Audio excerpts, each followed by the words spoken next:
Hello there, and welcome back to Coffee Break Blogging. My name is David Risley, and today we're going to be talking about how to create training content that works.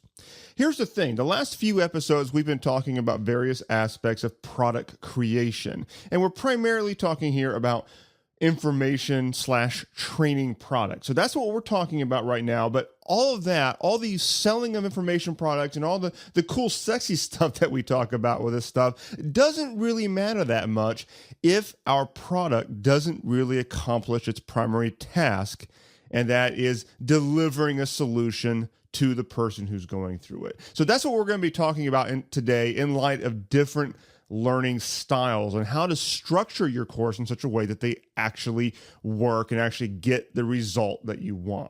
Now, before we jump into that, I want to let you know about the Blog Monetization Lab. You could say that this episode is brought to you by the Blog Monetization Lab. This is the training portion of Blog Marketing Academy.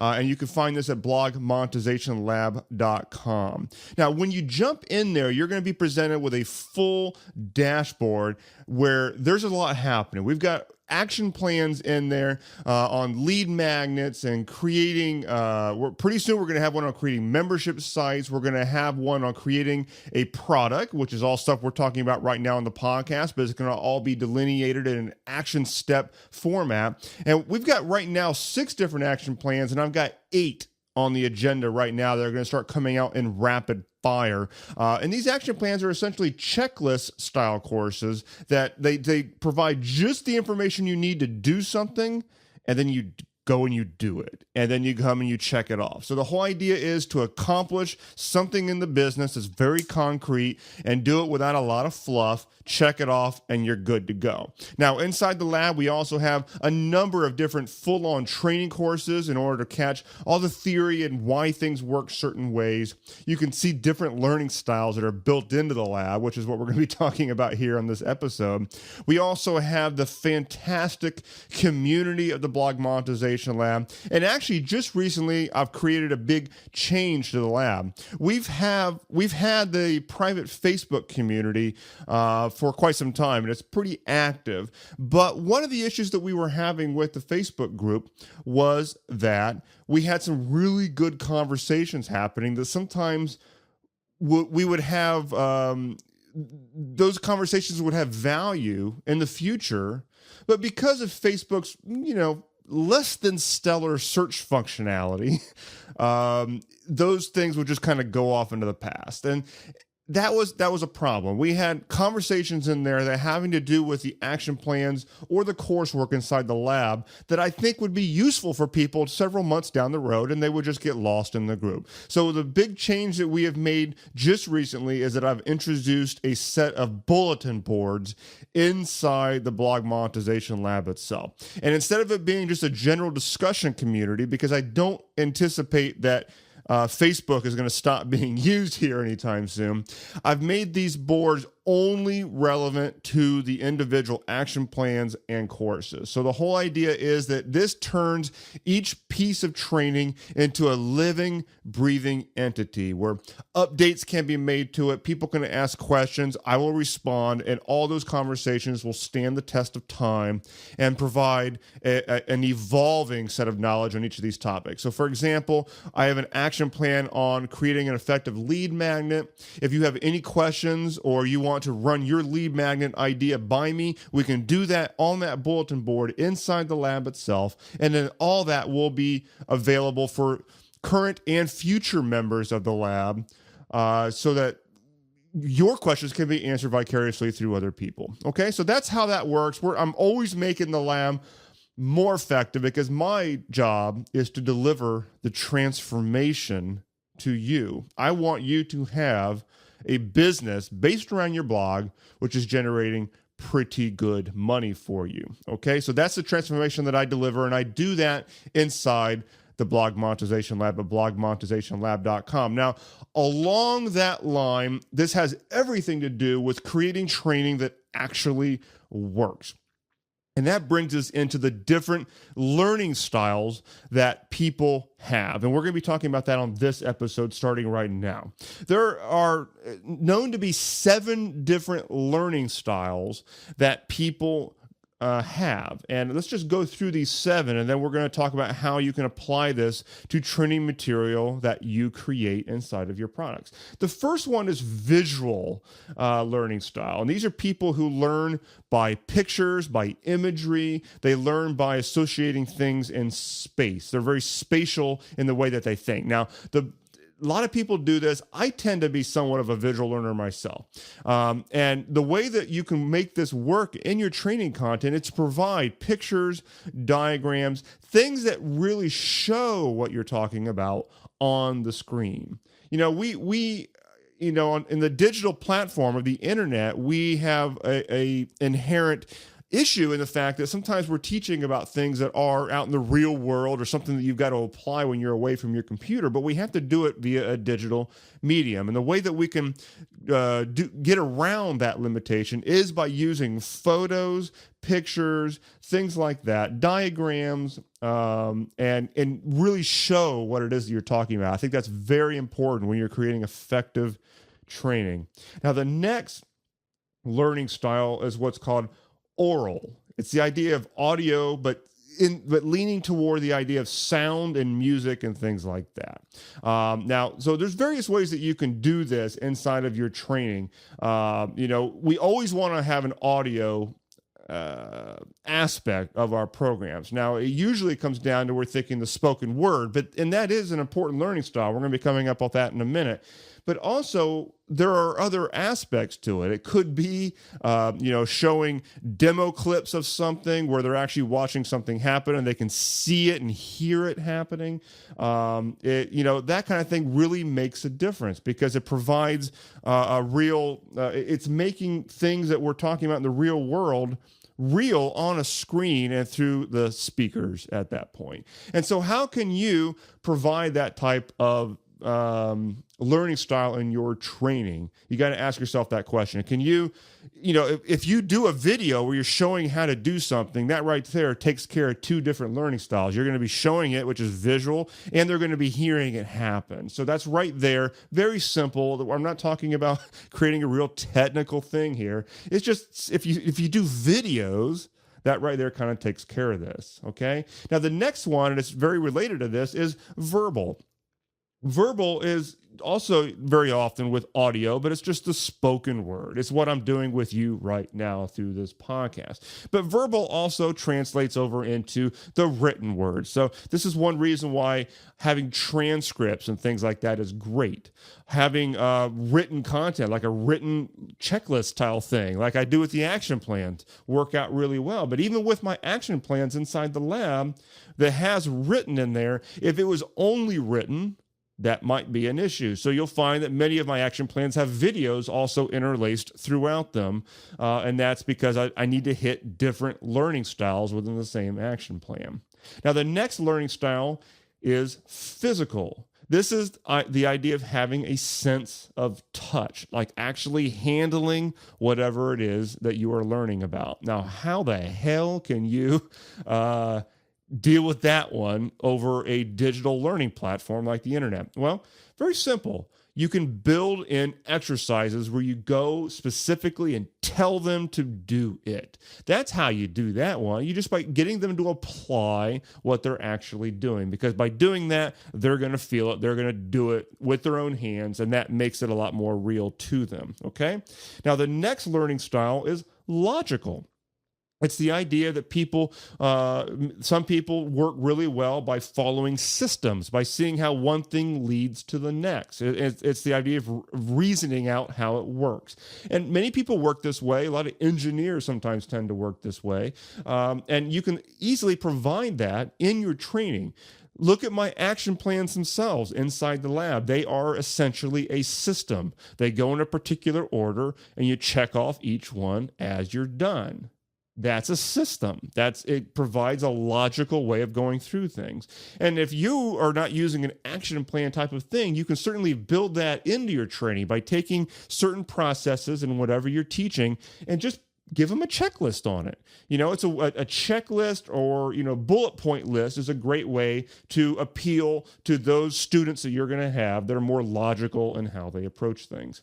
Let's move on to the next one, which is social learning. This is the idea of people who learn best in groups or by interacting with other people. You'll see a lot of teachers who will like to get students around a table and have them kind of work out something on their own or work in groups. I used to do that in the lab when I was taking various science classes or what have you. Many people do learn best in that situation. So how can you put that together into a digital training program?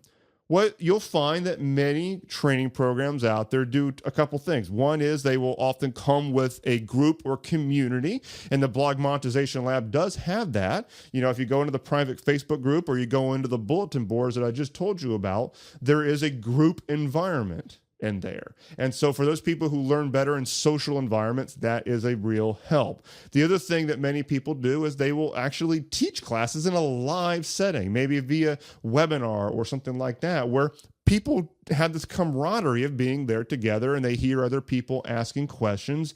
One of the things that I do sometimes with the Blog Monetization Lab is hold an office hours call where people can come in and ask me questions. But of course, when one person is asking me a question, all the other people on the call hear the same thing. So it provides that social element of learning. Now, the last learning style here is solitary. These are people who do well when they'd rather learn by themselves. They tend to be self-studiers. With my Blog Monetization Lab members, I always have those people that as much as I want to get them involved in the group and things like that, they just fail to show up. They're still there. They're getting benefit from my training, but they're just not that social inside the lab. That's fine. I guess it doesn't always suit everybody. So for those kinds of people, I think it's really important to have, do all these other learning types really well with visual, audio, verbal, physical, all that stuff, but then also provide that guidance to get them through the training. It could be the idea of giving them a check sheet or a checklist to guide them and say, this is what you do now, this is what you do next. And in between those, you can give them exercises because maybe they're the kind who want to go and apply the stuff on their own and not so much worry about doing things in a group, and that's fine. So those are the 7 different learning styles, and I gave you examples of how you can build those in your training. Now, there is another system I want to tell you about here before we end off, and it's called the format system. Now, I didn't know about this one until a little bit more recently, and it's kind of cool. It can get a little complex, but I'm just going to boil it down to 4 basics because at the core, it's called format, literally the number 4. So if you want to learn more about that, you can go to Google and just search for the number 4 MAT, M-A-T, and you can learn more about it. But there's 4 aspects here. The first is the why. The second is the what. The third is the how. And the last one is the if, the what if. Okay, so in the why, what you're doing is starting off with meaning. What does this mean to you? Why do you want to learn this thing that we're about to talk about? How is this going to apply to your situation? From there, you go into the what. So you cover the concept of what you're going to be doing, how it works. You can, maybe show some diagrams on screen in order to cover that oral sense of learning, the audio, the visual, pictures and spatial, and just show them the concept of what you're talking about. Now, once you've got that, you go into the third quadrant here, which is the how. You literally show them the skills, you walk them through the procedure, whatever it is that you're doing, but this is the actual, this is the doing of it, okay? And then you go into the adapt. Now, this part is really important because this is where people are going to begin applying this to themselves. This is where the exercises come into mind that you should definitely be put in your training. And you should insist consistently inside of your training that they go and they do the stuff right away. Because it doesn't matter how many videos somebody watches or if they read your transcript or they look at your pretty pictures, if they don't translate that stuff into their actual life by applying it and doing it, then that information doesn't connect. It's not going to connect and they're not going to receive any outcome from it. And so you've got to get them to begin applying that stuff to themselves, to get it to adapt to their situation. Sometimes maybe they've got to take something that you taught them and tweak it a little bit for themselves. And that's fine. That's part of the learning process in order to adapt that. And so what you can do with your structure here, if you're going to put together a training video, you can do this. You can start off with, here's why this is important. And you just explain to them why what you're about to teach them is important and when this is going to come up for them. The next is you go into the what. This is what the concept is. This is what you're going to be showing them to do, okay? And then you go into the how. This is probably going to be the guts of the video or the training piece or what have you, but this is where you're actually going to show how to do it. You're going to show them the steps. You're going to demonstrate it for them, okay? Now, once you're done with that, you're going to show them how it applies. And you can actually show them how it applies, but you can also tell them to go apply it, go do it, go adapt this to themselves. And then at the very end, I would recommend that you end off by restating the why yet again. You started off by saying, here's why this is important. You'll cap it again with saying, here's why this is important. Here's when you're going to want to do this and why you should go do this right now or whatever it is that's relevant to the training that you're giving. Okay. So that's a basic structure that you can use when you put together your training. Now, between those 7 learning styles and format, I hope you got some really good ideas about how you can create training that actually connects. I also said in, I think the last episode, I don't remember which one, but I talked about the importance of words that you use and how not to use words that people don't understand, because you will lose people very quickly by doing that. So I'm not saying you need to go and try to be dumb with the words that you use and, talk like a 3rd grader, but you got to keep that in mind. And at the very least, if you're going to use any jargon or terminology, you need to provide the definition for it inside your training. Do not assume that they know. The first thing that somebody's going to do when they hit words they don't understand is at first they're going to just basically go, what the hell is this guy talking about? They're going to immediately disconnect from whatever it is that you're doing and teaching. And eventually they're just going to be like, dude, I'm leaving. And that's when they request a refund or what have you, and it's just not going to work out. Okay, so the word thing underlies everything that we just said. Okay, so with all this in mind, I hope you can put it to use to create training content as a package that actually gets the result. You want people to use your training not as just a thing to consume and then think that they're done, but because they actually used it and got a particular result. And your training content should be specifically designed to make sure that they get the exact result you said they were going to get. Okay? So that's how to create training content which works. Get to work on that, and I will see you on the next episode of Coffee Break Blogging. See you then. Thanks for listening to this episode of Coffee Break Blogging. If you like what you heard here today, we have something awesome we'd love to send you. It's called the Blog Conversion Guide, and it has 9 tweaks you can make to your blog in order to increase your conversion rate to get more opt-ins and sales. As one of our listeners, we'd love to give you access to this guide absolutely free. You can get your copy right now by going to coffeebreakblogging.com. Again, go to coffeebreakblogging.com to get your copy, and we'll see you next time.